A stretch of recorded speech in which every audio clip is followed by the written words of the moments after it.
Hey there, and welcome to YAS, a stripper podcast. On this podcast, we'll discuss how classifying each other as people and workers is dangerous to society and marginalized groups of people.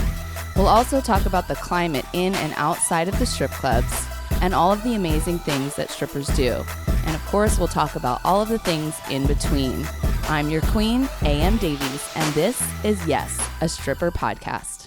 So yeah, here we are again. Thanks for tuning in to YAS, a stripper podcast. I have a lot of things on my mind all the time. If you know me, you know I'm constantly philosophizing and thinking.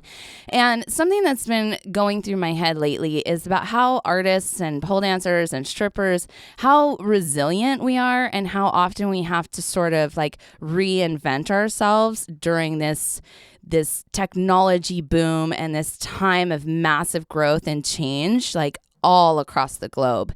And, I've been hustling for about 20 years now. And since then, I've been a stripper, a pole dancer, an instructor, a small business owner, a live streamer, a social media expert. I mean, you name it, I've done it.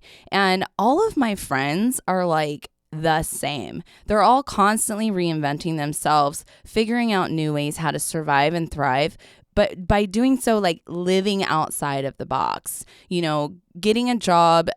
I'm no shade. I'm not hating on that, but that is like that's a easy flow life. The majority of people I hang out with and will have on this show are people who are constantly hustling, constantly working, and constantly reinventing themselves so they can live a more free life and live outside of like the norm and outside of the box. And I find that it's so interesting, and it leads to so much personal growth, confidence, and excitement. And it also leads to like more self-awareness over time, because when you're constantly in your head thinking about how am I going to survive, how am I going to do this, you're always thinking on your feet and you're connecting with yourself in a lot of ways that a lot of people don't. And you start to ask yourself questions and you start to philosophize and theorize on all these different ways of life. And that's one of the things that I appreciate the most about the people that I get to spend time with and about the people that I get to have on this show. So I just want to keep that in mind as we move on into this episode with our amazing guest, who's been such a dear friend of mine for a very long time. I want to introduce to you guys Nadia Sharif, a world champion pole dancer, famous clothing designer extraordinaire. What's up, friend? Hi, friend. I was trying not to breathe into the mic during your intro. Oh, is that what it was? Yeah, I was like, don't breathe. Do you notice that your hair matches your microphone? I kind of chose this one for that. Did you do that? You knew on purpose that was your mic color? I'm so stoked. So the reason I wanted to talk about that opening is because I feel like you like personify that type of person that I was talking about, like constantly reinventing yourself, always thinking outside of the box, and like becoming more self-aware over time as I've known you. And I just admire you in so many ways. And I want to make sure that we take time to talk about those things about your life and how incredibly amazing you are. Friend, I appreciate it. And it's a really big honor to be here. Yeah. I see a lot of the similar qualities in you, where you're constantly just evolving and growing and experimenting. And, I think it's been such a pleasure to watch you over all these years that we've known each other. Yeah. To here we are today. Right, exactly. Like super professional. Really professional with our headphones and our lipstick. Yes. Yes. Yeah. So, this is a podcast about strippers, and we just have to like lay this out on the table right here, right now. You're not actually a stripper. That is correct. Right. However, you've dabbled. I'm a dabbler. Okay. So can you share with our audience in which types of ways you've dabbled as a stripper or in strip clubs? Well, my first sort of like outside of my bedroom pole dancing that I've ever done was at Jumbo's Clown Room. And that's a bikini bar. It's like kind of stripping-ish. Mm-hmm. Even though it's not nude or there's not like a lot of lap dances, it was very much so like stripperish culture. Right. And so that's kind of where I began. I didn't stay there long, but I think it definitely influenced my movement. Okay. And working for tips has just always kind of been in the blood. Okay. And yeah, then I did a pole dancing competition for calendar girls in New Zealand. And that's a nude club, topless? It's nude-ish. I want to say it's like thong and pasties. Okay. I want to say. And so after doing that competition, they basically were like, okay, now you're Miss Calendar Girls New Zealand, and you can go to all the calendar girls. That's a trip. I know. And I was like, dope, man, because I'm doing this whole New Zealand tour anyways. Yeah. So that was super cool. And so I got to work at these strip clubs in New Zealand, which is totally different culture from American strip clubs. Interesting. Yeah. Like, for example, after I would dance, I would look on the floor and I'd be like, wow, everybody hates me because there's no money. Okay. Zero money. Mm-hmm. $0. Yikes. Okay. Not just one or two. Yeah, you want to cry. I suck. I guess I suck. And that's fine. I'll just go sit in the corner until it's my turn again. And then one of the girls came up to me and she's like, you have to go around after your set. Mm-hmm. And you have to be like, I don't know, did you like my show? Could I have some money now? Yeah. Yeah. And I sucked at that too, like there's a skill set to being able to be like, hey, give me money, or, right. You got to have your tips and tricks. And right. That's something I kind of learned, by the third calendar girls. I was like, I was able to go around the room and have a conversation and collect money from these people. Mm-hmm, mm-hmm. So you found it to be awkward and difficult at first? Yeah. Yeah. And that's not pole dancing. No. That's Hustle. communication. Yeah. Yeah.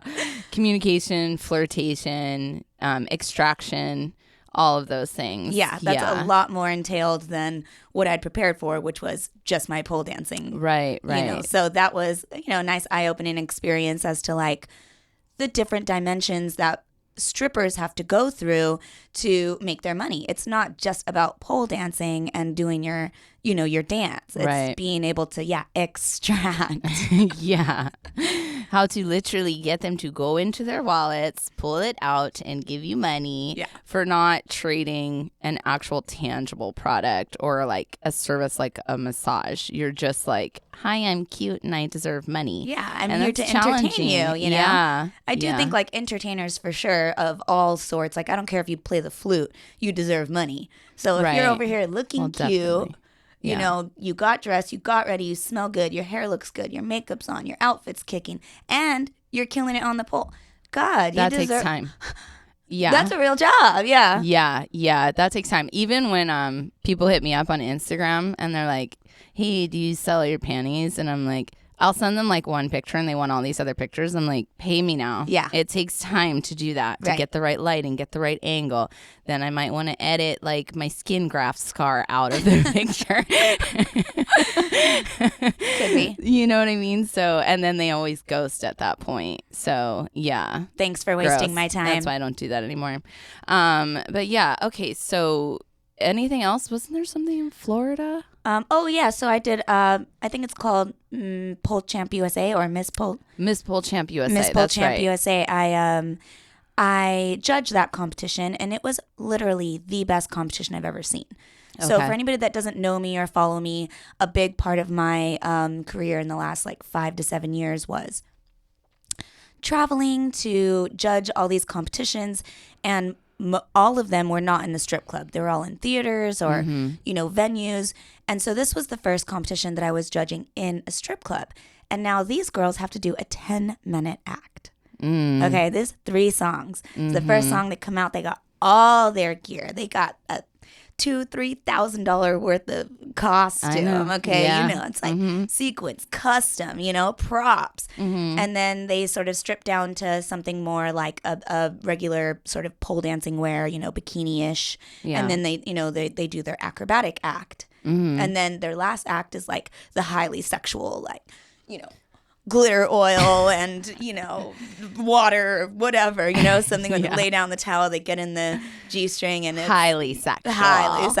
Yeah, it's super like, it's the part that's the most interesting to watch, because you're just like, wow, watching glitter just drip down somebody's butt crack. It's like, where else are you going to get this? You know, this is the best kind of entertainment you're going to get. And so I was really inspired by the whole entertainment factor on top of, I mean, obviously the acrobatic skill is kind of always there in pole dancing. Right.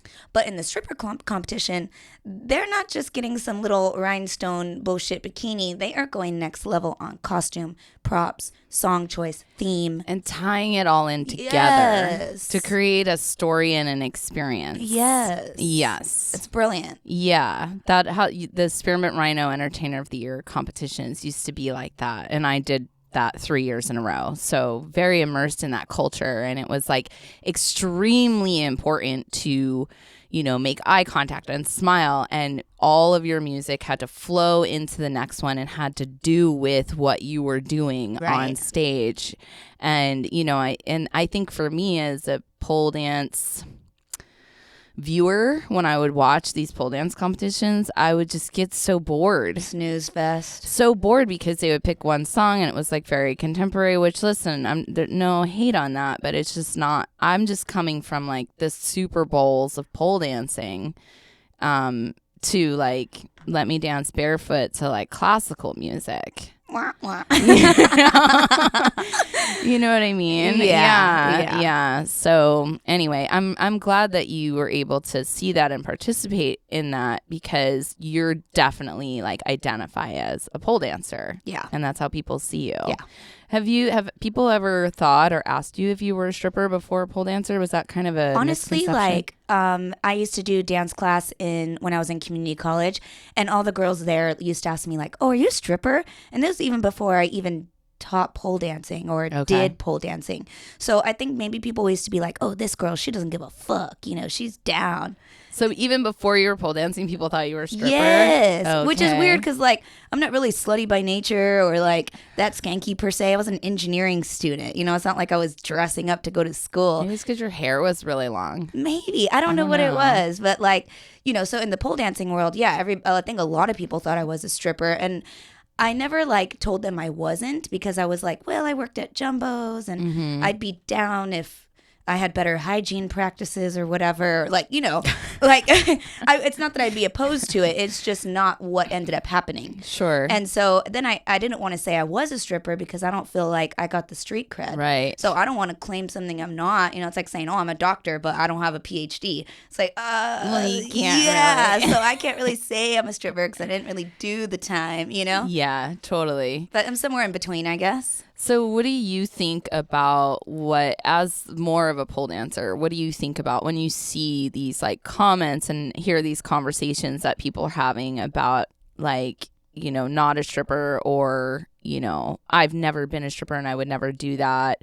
Or my favorite, pole dancing comes from Chinese pole from the 15th century. Okay. Yeah. What do you think about all of that? Well, okay, let's start with the Chinese pole thing because that's like the easiest one to just like. So annoying. I mean, here's the thing is like, let's look at all of the skills that we learn and practice in a typical pole class today. Right. Not from Chinese pole. However, like me personally, I mean, I studied everything on YouTube when I first started, and Chinese pole was part of it, which was like, you know, that's why I always call Chinese handspring, not because of Chinese people or whatever, but from Chinese pole, that's the grip they would use. Right. So, you know, I do think that there obviously is a crossover when you're talking about serious acrobatic skill set. Sure. But that's like at a competitive level and you're really trying to get all these skills. Most things that are happening in a pole dancing class is like, you know, exotic, sexy dance, sexy flow, low flow, you know, which is more stripperish.